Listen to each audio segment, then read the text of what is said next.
પાળિયાદ પૂજ્યશ્રી વિસામણ બાપુની જગ્યામાં પૂર્વ મંત્રી અને લીંબડીના ધારાસભ્ય કિરીટસિંહ રાણા દર્શને તારીખ 19/7/2025 શનિવારના રોજ પાળિયાદ પૂજ્યશ્રી વિસામણ બાપુની જગ્યામાં પૂર્વ મંત્રી અને લીંબડીના ધારાસભ્ય શ્રી કિરીટસિંહ રાણા તેમજ શ્રી યજુર્વેન્દ્રસિંહ ઝાલા, શ્રી રૈયાભાઈ થોરિયાળી, શ્રી જામસંગભાઈ બોટાદ જિલ્લા મહામંત્રી, શ્રી સુરેશભાઈ ગોધાણી પૂર્વ જિલ્લા પ્રમુખ ભાજપ, શ્રી ભીખુભા વાઘેલા પૂર્વ જિલ્લા પ્રમુખ ભાજપ, શ્રી કિશોરભાઈ ધાધલ એપીએમસી ચેરમેન રાણપુર, શ્રી મંજુબેન બારૈયા તાલુકા પંચાયત પ્રમુખ તેમજ વિવિધ ક્ષેત્રના સૌ ભાજપના આગેવાનો સૌ ભગવાન શ્રી રાઘવેન્દ્ર સરકાર ઠાકર શ્રી વિહળનાથના દર્શન કરવા પધારેલ.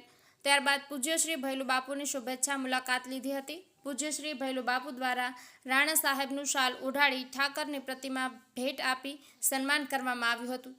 ત્યારબાદ જગ્યાની અત્યાધુનિક ગૌશાળા શ્રી બણકલ ગૌશાળાની મુલાકાત લઈ જગ્યામાં પ્રસાદ લઈ ખૂબ ધન્યતા અનુભવી હતી. કનુભાઈ ખાચર, બોટાદ.